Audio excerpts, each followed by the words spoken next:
இந்த பதிவை முழுமையாக பாருங்கள். மறக்காமல் லைக் பண்ணிவிட்டு உங்கள் நண்பர்களோட பகிர்ந்துக்குங்க. திருச்சிற்றம்பலம். திருமூலர் ஐயா திருவடிகள் போற்றி போற்றி, குருவடியும் திருவடியும் வணங்கிந்த பதிவை ஆரம்பிக்கலாம் நண்பர்களே. நீண்டதொரு இடைவெளிக்கு பிறகாக சிவபெருமானை மட்டும் நினைத்திரு மனமே அப்படிங்கிற பேரில் தான் இன்றைக்கி அடியேன் பேச இருக்கும். அதுவும் ஏற்கனவே நம்ம பட்டினத்தார் அடிகளாகட்டும் மாணிக்கவாசக பெருமானாகட்டும் சொல்லிய சில விஷயங்களை மனதிற்கொண்டு அதனை நின்று நாம் பேச இருக்கின்றது நமது வாழ்க்கையை உணர்வதற்கானது அப்படின்னு சொல்லக்கூடியது.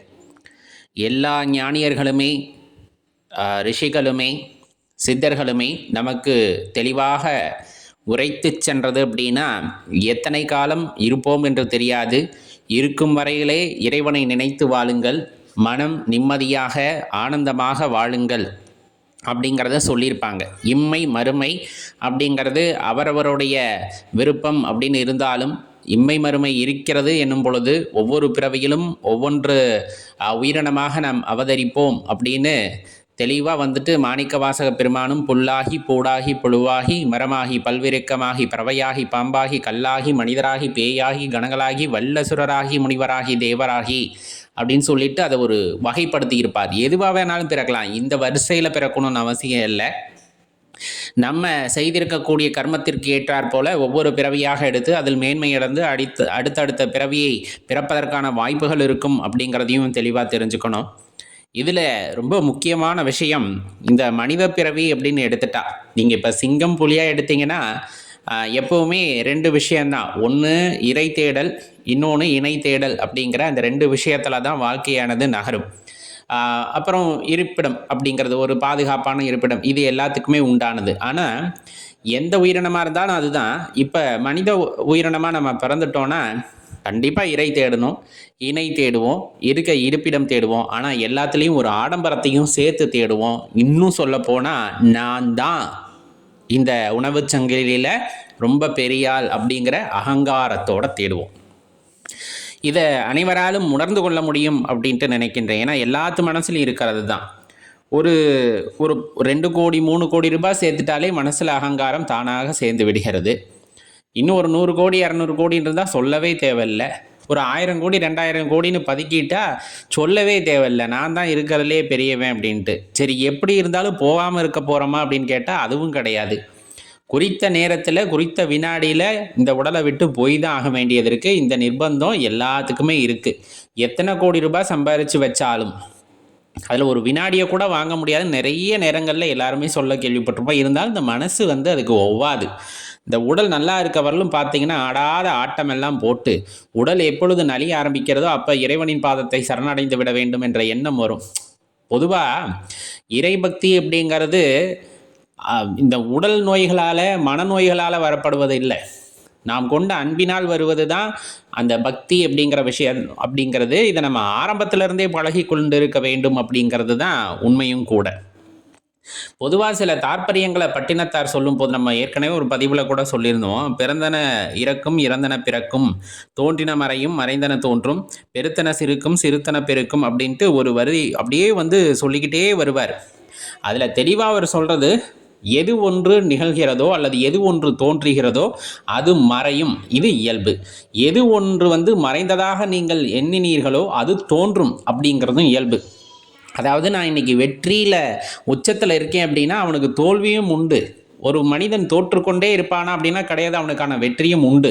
இதை நம்ம மனசில் எப்பவுமே நிலைநிறுத்திக்கணும் அப்படிங்கிறத தெரிஞ்சுக்கணும். அதே போல் ஒரு மனிதன் எப்பொழுதுமே வெற்றியோட உச்சத்திலேயே நம்ம இருந்து விட முடியுமா அப்படின்னா கிடையாது. ஏன்னா அது அகங்காரம் உண்டாகிவிடும். அந்த அகங்காரம் ஒரு இடத்துல உண்டாகுது அப்படின்னா அதுக்கான விலையை நம்ம கொடுத்து தான் ஆகணும்.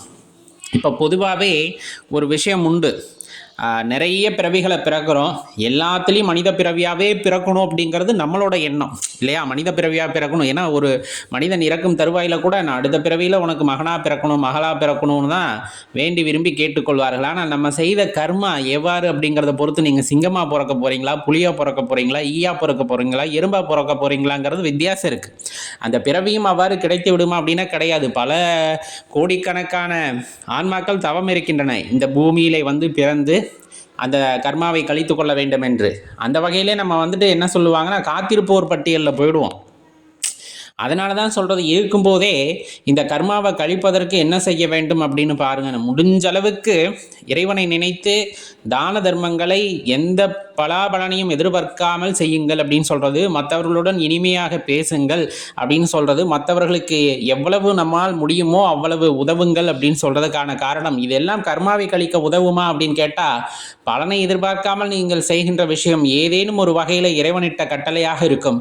அதை நாம் நிறைவேற்றும் பொழுது அந்த கர்மா படிப்படியாக குறையும் அப்படின்னா அதில் எல்லளவும் நீங்கள் சந்தேகம் கொள்ள வேண்டாம்.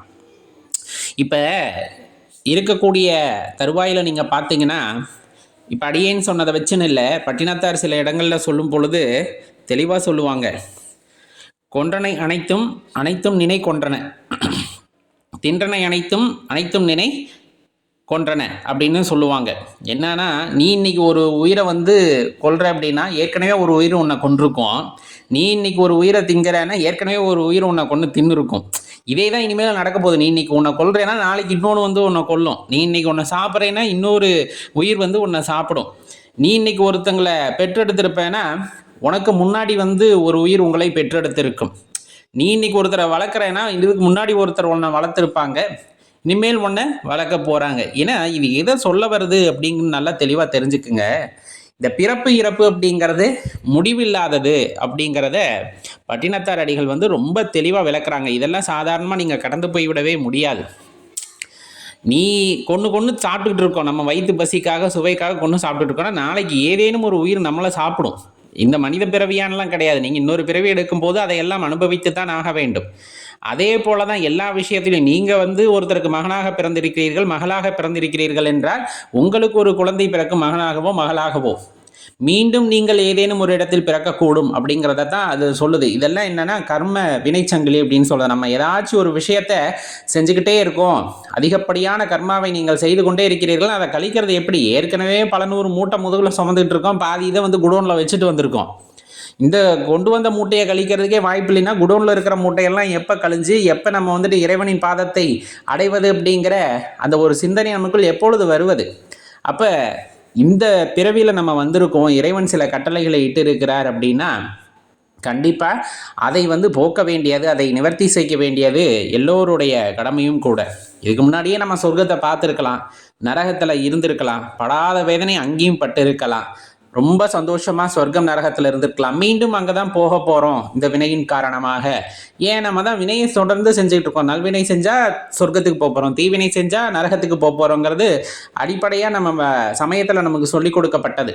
அது இருக்குது இல்லை அப்படிங்கிறது அவர் தனிப்பட்ட உரிமையாக இருந்தாலும் எண்ணம் அப்படிங்கிறது ஒருவேளை இருந்ததுன்னா எல்லா இடத்தையும் கடந்து தான் நம்ம வந்திருக்கோம். இப்போ நம்ம செய்வதன் அடிப்படையிலும் நம்ம எங்கே தான் போக போகிறோம் அப்படின்னா அங்கே தான் போக போகிறோம். மீண்டும் மீண்டும் இந்த சுழற்சியானது இருந்து கொண்டே இருக்கும் அப்படிங்கிறதான் சொல்கிறாங்க.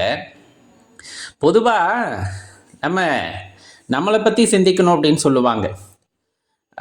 மாணிக்கவாசக பெருமான் திருவாசகத்தில் சொன்னதாகட்டும், அதே போல் பட்டினத்தார் அடிகள் சில இடங்களில் குறிப்பிடுவாங்க. பீலையும் நீரும் புறப்படும் ஒரு பொறி, மீளும் குறும்பி வெளிப்படும் ஒரு பொறி, சளியும் நீரும் தவழும் ஒரு பொறி, உமிழ்நீர் கோலை ஒழுகும் ஒரு பொறி, வலியும் மலமும் வழங்கும் ஒரு வழி, சலமும் சீயும் சரியும் ஒரு வழி, உள்ளுறத் தொடங்கி வெளிப்பட நாரும், சட்டக முடிவில் சுட்டெலும்பாகும், உடலுறு வாழ்க்கையை உள்ளுருந்தேந்தே அப்படின்ட்டு சொல்லுவாங்க. அங்கே மலம் சோறும் 9 வாயில் குடிலை மலங்க புலனைந்தும் வஞ்சனையை செய்ய விலங்கு மனதால் விமலா அப்படின்னு மாணிக்கவாசக பெருமான் குறிப்பிடுவாங்க. பொதுவாக நம்ம நவத்வாரங்கள் அப்படின்னு இருக்கு இல்லையா, மனிதனுடைய உடம்பிலே இருக்கக்கூடிய நவத்வாரங்கள் நீங்கள் எது எடுத்துட்டாலும் கண்ணில் பீலை, காதில் உரும்பி, மூக்கில் சளி, வாயில் கோலை, அதே போல் நம்ம சொல்கின்ற துவாரங்கள் 9 துவாரங்கள் வழியாகவும் பார்த்தீங்கன்னா வெளிப்படுகின்ற அந்த தேவையில்லாத விஷயங்களின் மூலமாக நாற்றம் எடுத்து கிடக்கிறது இந்த உடம்பு. நம்ம அப்பப்போ சுத்தம் செய்துக்கிறோம், இருந்தாலும் நாற்றம் எடுக்கக்கூடிய இந்த உடம்பிலே இந்த இறைவன் பார்த்தீங்க அப்படின்னா இந்த உயிரை வைத்திருக்கிறார் அப்படின்னா தெளிவாக தெரிஞ்சுக்குங்க.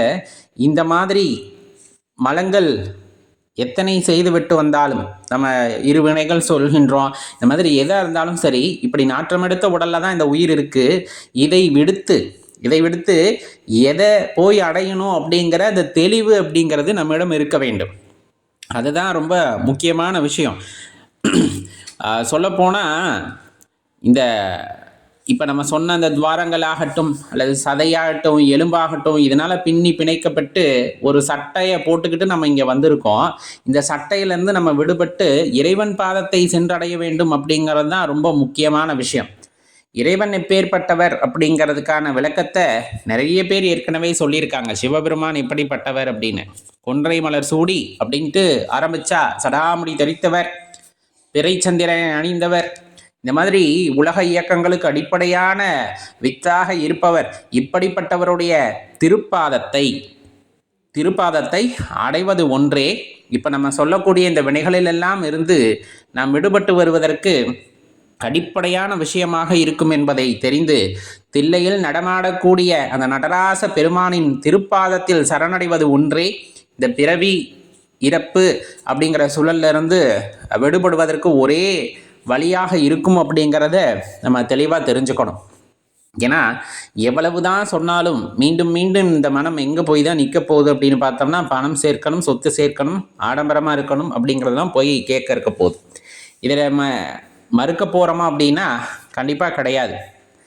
ஏன் அப்படின்னு சொன்னோம்னா பொதுவாகவே இந்த பணம் அப்படிங்கிறது வாழ்வதற்கு அடிப்படை இல்லைன்னு சொல்லவில்லை. ஆனால் பணம் மட்டுமே வாழ்வதற்கு அடிப்படையான்னு கேட்டால் அதுவும் கிடையாது. பணம் இல்லாமல் பண்டமாற்று முறையில் இருந்தபோதும் செழிப்பாகத்தான் இருந்தார்கள். செல்வம் என்பது அப்பொழுது வேறாக இருந்தது. இப்பொழுது அதெல்லாம் நோட்டு, காகிதங்கள், ஏதோ ஒரு நாணயங்களாக மாறிவிட்டது. ஆனால் அன்பு என்பது எல்லா காலகட்டங்களிலும் ஒன்றாகத்தான் இருந்து வந்திருக்கிறது. அதிலும் உண்மையான அன்பு, மெய்யன்பு என்பது மாறாமல் இன்றளவும் ஒரே மாதிரி தான் இருந்து வருகிறது. அப்படிங்கிறத நம்ம உணர்ந்துக்கிட்டோன்னா இந்த பிறப்பு இறப்பு என்னும் சுழலில் இருந்து விடுபடுவதற்கு ஒரே வழி அப்படின்னு சொன்னோம்னா அது எம்பெருமானை சரணடைவதாக மட்டும்தான் இருக்க முடியும். அப்படிங்கிறதான் இந்த இடத்துல தெளிவாக தெரிஞ்சுக்கணும். வாழ்க்கையில் எவ்வளோ கஷ்டங்கள் வந்தாலும் சரி, எவ்வளவு சோதனைகள் வந்தாலும் சரி, இறைவனை மறவாதிருக்கின்ற மனம் அப்படிங்கிறது, இறைநாமத்தை சொல்லிக்கொண்டே இருக்கின்ற மனம் அப்படிங்கிறது நம்மை நல்வழிப்படுத்தும். செய்கின்ற நல்வினை தீவினைகளிலிருந்து நம்மை தள்ளி வைக்கும். காரணம் இருக்கல்லவா? இப்போ தீவினை அப்படிங்கிறது தெரிஞ்சு செய்ய போகிறோம், தெரியாமல் சில வினைகளை செய்வோம், அது வேறு. நல்வினை அப்படின்னா தெரிஞ்சுதானே ஐயா செய்வோம், அப்போ அதுக்கும் பலன் இருக்குமில்ல அப்படின்னா பக்குவமடைந்த ஆன்மாக்கள் செய்கின்ற நல்வினைக்கு எதிரும் பொறுப்பு ஏற்றுக்கொள்ளாது. இது எதுவும் இந்த அடியேன் செய்வது அல்ல அப்படின்னு ஒதுங்கி நின்று அந்த நல்வினைகளை செய்வார்கள். அது நல்வினை என்றே சொல்ல முடியாது, அது இறைவன் செயலாகிவிடும். சர்வம் சிவார்ப்பணம் என்று சொல்லி அது மனதாலும் உடலாலும் பொறுப்பேற்றுக்கொள்ளாமல் செய்கின்ற விஷயம்